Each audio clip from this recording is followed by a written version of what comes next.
I am just 18 years old. I will soon turn 19. I want to stay 18 forever. So much has happened in my life in these 18 years, but now I can say there is a joy within me. And this joy wouldn't have come if it weren't for the suffering that came from within. I believe all our lives are stories and movies. We all have something to tell, to address, to acknowledge. I have also had my own share of a beautiful childhood, the best parents, and all that a child could ask for, until I suddenly had nothing. My something that I want to tell suddenly came. It was not something that anybody could ever ask or wish for, and very honestly, I too never did. This something was given to me. I remember, or maybe I cannot forget, that afternoon when I came back with my brother from his singing and my harmonium class, and as we reached home, my aunt's husband was standing right in front of our main door. It was very unusual at noontime. I asked him what was the matter, and he said he was on the phone. I think he didn't dare to tell me what had happened. As we went inside, my aunt was praying, and my sister brought me a glass of water and told me to stay calm. And this something was then given to me. My father had an accident. August 26th, 2021 was the day he met with this accident. I cannot forget that I was the only one awake early in the morning when he left for this unfortunate tour. I cannot forget that he didn't want to go. I cannot forget that he left without breakfast. I cannot forget that he denied when I asked him to take some biscuits with him. I cannot forget that he came back in to take his pen drive after he left. I cannot forget that he was wearing a black shirt, his favorite one. And I cannot forget that he hugged me and said, "Take care of everything." I did not ask why everything. But in the next 8 hours, I think I knew. Little did I know that in 11 days, we would have nothing. I think my father was my everything. And 11 days later, everything, my everything, was taken away. When he was brought to the hospital on the day of the accident, the first two people he asked for were my grandfather and me. Those 11 days while he was in the hospital passed by quickly. We did not get to say our last goodbye. Or maybe I did on the morning of the accident. I sometimes wish I didn't let him go. I sometimes wish he did not go. I sometimes wish I was not awake. And sometimes I thank God for giving me that morning with him. That morning when he gave me everything that was once his. And that was taking care of everything. I learned driving after my father left me. I learned driving without his permission. I didn't want his car to break. And once I learned it, I think my life has changed. Very suddenly, I am in his seat. I have his driving place. I have his steering wheel.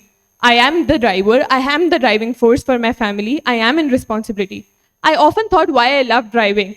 And today I realize it is because, very much because, I feel my father with me. I feel him right inside me. I feel peace. It gives me peace. I think it gives me assurance to why I love driving. When this happened, I was dealing with a lot of changes that COVID brought. I could not adapt very well to the online mode of everything.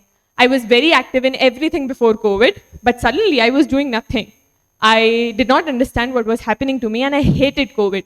But since September 2021, when my father left me, all I say is, thank you, COVID.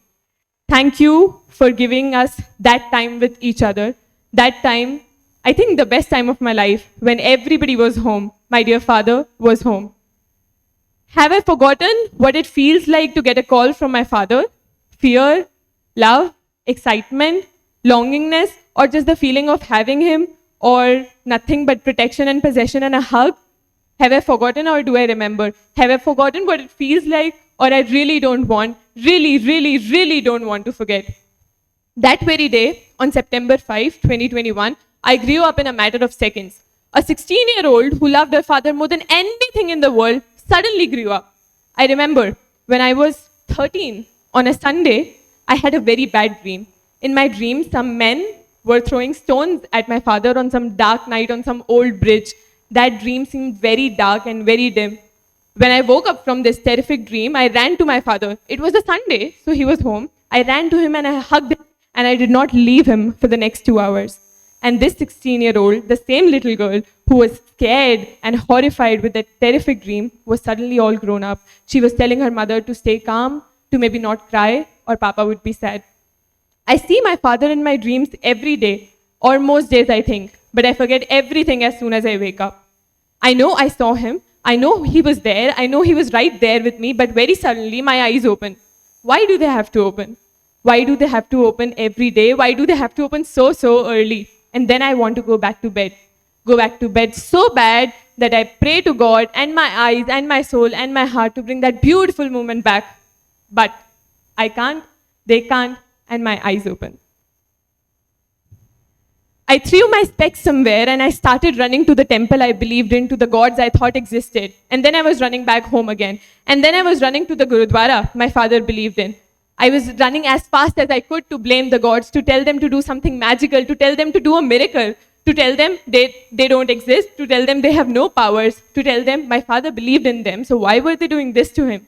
And then I was running back home again. I cried very little that day. It made me think, do I not care? Am I that unbothered, unsensitive? But all I was thinking about was the future. Nothing but just the future. Not my future, my siblings' future. All I was thinking about was that. 2 days after all of this happened, I started attending classes again. And I started with 2 initiatives very close to my heart. I started Unboxed, a mental health awareness initiative for teenagers and school students. I started it because when I was dealing and suffering with something that I couldn't name and I didn't know what it was, although we are in an age where we have everything at our fingertips and all the information is available, I saw a gap between teenagers and their access to right information and its understanding. So after a lot of brainstorming, mentoring, and support from my teachers and friends, I started with Unboxed. We were first trained by our school psychologist and counselor to facilitate sessions. Then we took peer-to-peer awareness sessions in 2 different age groups, class 8 to 10 and 11 and 12. We took a lot of different sessions on topics like relationships, social media, exam fear, seeking validation, and many more. We used a lot of activities to make things clear. We also used anonymous links and chits for students to ask their questions freely without hesitation and maintain privacy at the same time. In my journey of Unboxed, I learned leadership, accountability, active listening, and communication skills. Of course, I had ups and downs as a leader, but not giving up, accepting my mistakes, taking feedback as an honor made me keep going. I think I fulfilled its purpose and contributed what I could in raising awareness. As I was working with Unboxed, I was working really hard. And very honest, I did not express much of what I was dealing with. I was working really hard, and there was a constant weight on my shoulders to be there for my family, to be there for them, to take care of them, to take care of my mother, my grandparents, my siblings. There was a constant force in me telling me to keep going and going. So one thing not to be learned from my story is to not express. Please do express your emotions to any person you are comfortable with and rely on. I had these people, but I still didn't express. I was working around and beyond the clock. And then I came up with Asha. Asha is something I believe my father must be proud of. My father believed in philanthropic endeavors and that every person should be independent with some skill they have. So I started with Asha.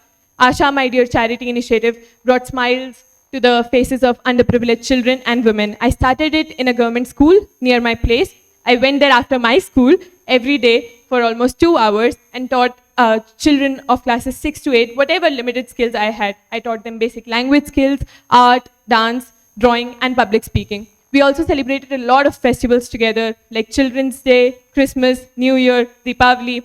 I think as its name, it gave me hope. It kept me going. With the 38 children I taught, I think I expressed not to stop hoping and keep going and going. I listened to their courageous stories and ambitious dreams, but also helpless circumstances and heartbreaking decisions.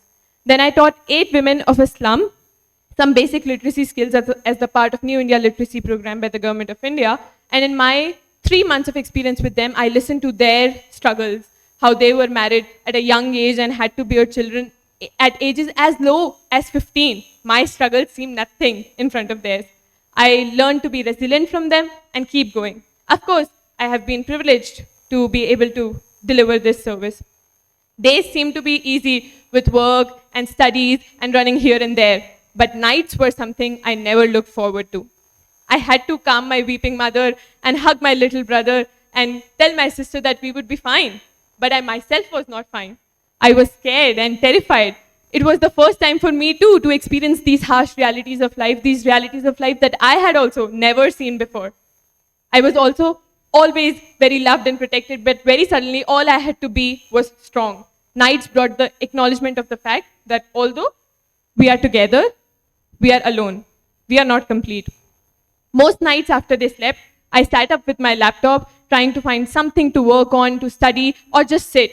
I wished the night to pass away as quickly as it can. I prayed to God, if there was any, to please let the night pass away as quickly as it can. I prayed to the night to please pass away as quickly as it can, so that day begins and I no longer have to sit in front of my thoughts. I no longer have to sit right in front of my thoughts and talk to them, and I no longer have to talk to myself.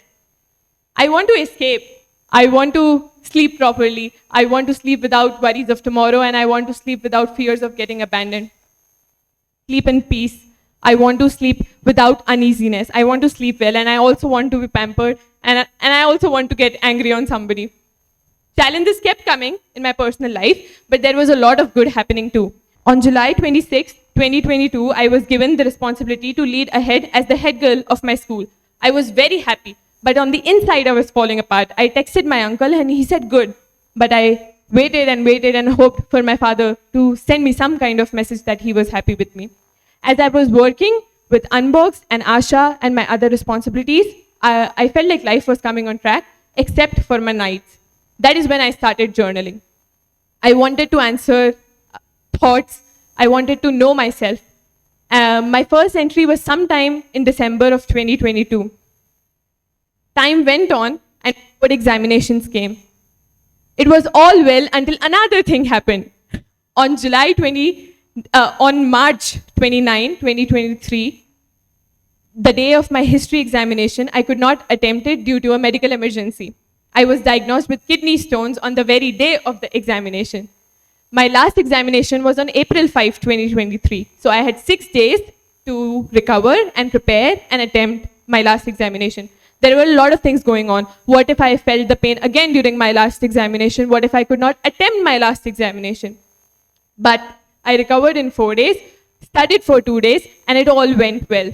And now I had to wait for my supplementary examination. The period between my scheduled board examination, its result, the supplementary examination, and the final result for me was actually very, very tough. When the results of the first board examinations came, I scored 390 out of 400 in 4 of my subjects. I would have been the topper. I would have been the topper and in the newspapers like my other friends if it were not for that one examination. But I think I had to wait.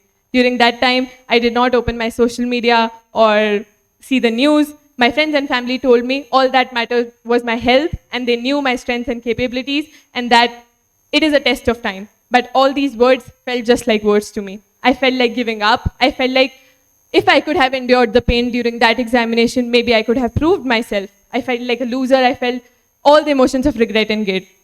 But I waited, and then I cleared my boards with 96.6%. And then I'm grateful to my school that they recognized me as the school topper of humanities stream then. As time went on, I was also working with National Fortis Mental Health as a mental health advocate. My journey of advocacy, I learned the true meaning of advocacy. I learned to implement things first in my life and then to advocate for them. I learned about collaboration and teamwork over competition. So 5 of us advocates, mind speakers as we call ourselves, we created an activity book that consisted of activities tried and tested out by us that work for us to manage and express our emotions. I am a student with Dexterity Global's Dex School of Leadership and Entrepreneurship. It has been a life-changing experience for me.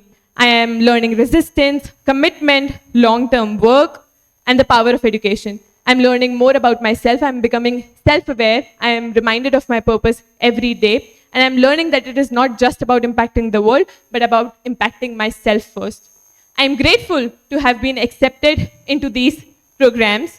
They remind me of my purpose, of my long-term purpose, and to keep working for it every day to one day finally fulfill my purpose.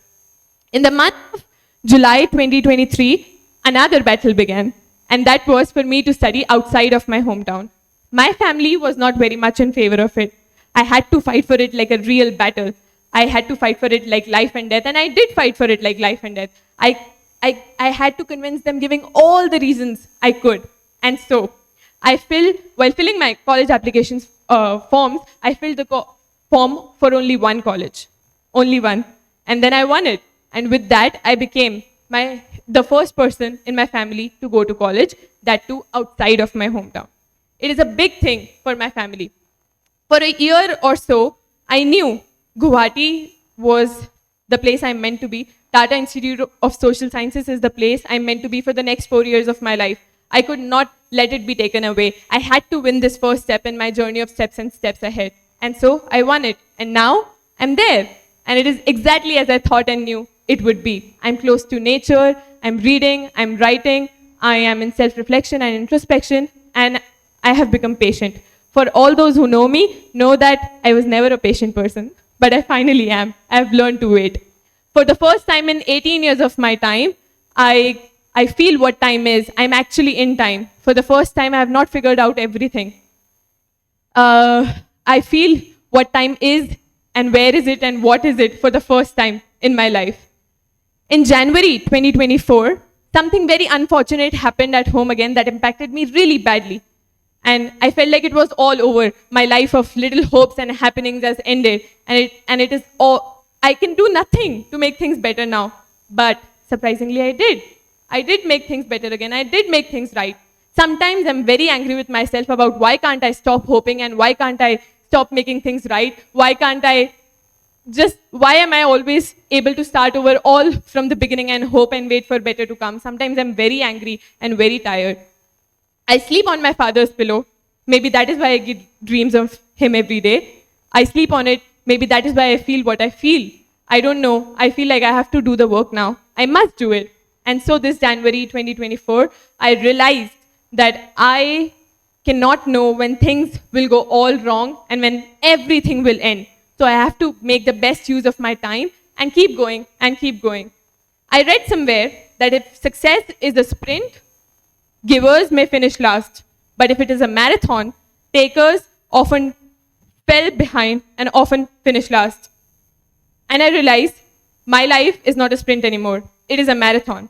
I have to run like it. I know it is going to take time. I have to wait and give for the right times. I have to stay at it. And one day, I think I will win.